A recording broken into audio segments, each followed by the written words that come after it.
ప్రియులారా, ఆలోచన చేయండి. నజరేయుడైన యేసుక్రీస్తు వారు కూడా ఎవరికి ఏ హాని చేయకూడదు అన్న ఉద్దేశాన్ని ఆయన జీవిత వ్యవధిలో ఆయన ప్రజలకు చూపించి వెళ్ళాడు. ఎవరినైనా ఎక్కడైనా హింసించాడా? ఎవరినైనా ఎక్కడైనా చంపివేశాడా? ఎవరినైనా ఎక్కడైనా పల్లెత్తు మాట అన్నాడా? అనలేదు.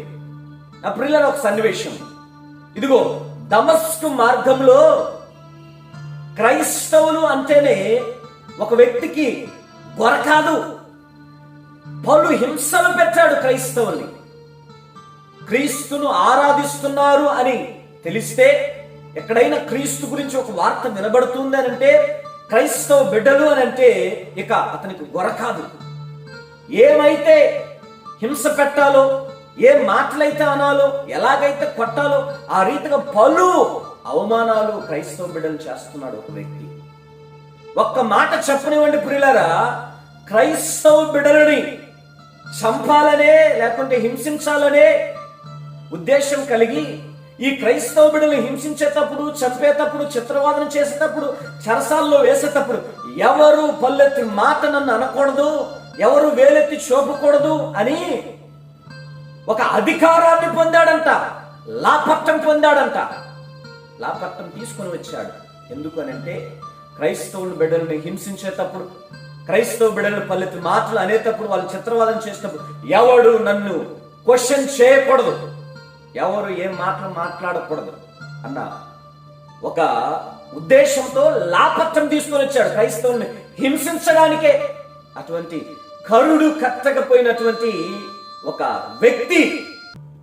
అటువంటి బిడ్డలు ఒకసారి దమస్కు ప్రాంతంలో ఏమైందనంటే, క్రీస్తుని ఆరాధించే ఒక సైన్యం అక్కడ ఉన్నారని తెలిసి క్రీస్తుని ఆరాధిస్తూ ఉంటే వారిని హింసించడానికి ఇతను వెళ్తున్నాడు.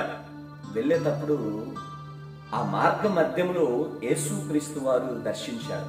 ఎవరిని? సౌలుని దర్శించి ఆ బార్ల పడినప్పుడు, ఎవరయ్యా నీవు? ఆ గొప్ప వెలుగుతో దర్శించినప్పుడు, ఎవరయ్యా నీవు? ఎందుకు నన్ను దర్శించావు అన్నప్పుడు, సౌలా, ఇన్ని దినాలుగా ఎవరినైతే హింసించావో,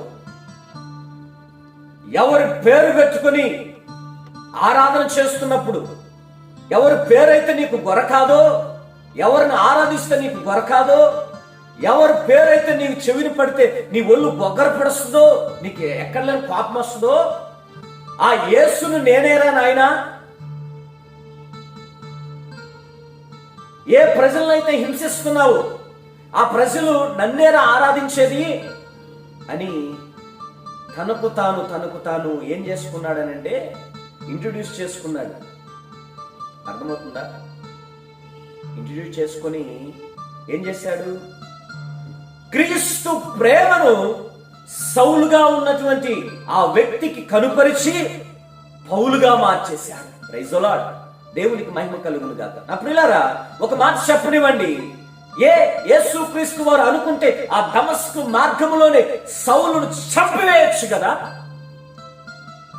ఎందుకంటే పలు చిత్రవాదం చేశాడు. దేవుని పేరు చెప్పుకున్న వారిని ఓచకోత కోశాడంట. యేసు అంటే గొరకాదు. మరి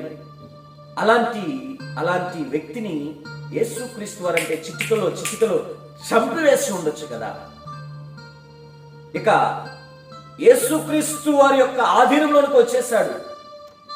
ఆ ప్రాంతంలోనే అతన్ని అక్కడే తన ప్రాణాలు తీసుకొని ఉండొచ్చు కదా ప్రభు. ఆ తప్పు చేయలేదు మన ప్రభులు వారు ఏం చేశాడో తెలుసా? చీమకు కూడా హాని చేయనటువంటి ఆ గొప్ప ప్రేమపూర్ణుడు ఏం చేశాడో తెలుసా? ఆ శత్రువుని సైతం ప్రేమించి మిత్రునిగా మార్చుకున్నాడు. ఆమేన్, ఆమేన్. చదవండి అపోస్తలుల కార్యం 9వ అధ్యాయం చదవండి. సౌలుగా ఉన్నటువంటి ఆ కరుడు కట్టకపోయినట్టు హింసకుడు, దూషకుడుగా ఉన్నటువంటి ఆ ఒక వ్యక్తి ఎలా పౌలుగా మారాడు, యేసుక్రీస్తు వారు ప్రేమ ఎలా చూపించారు అన్నది అక్కడ రాసి ఉంచాడు. చదవండి.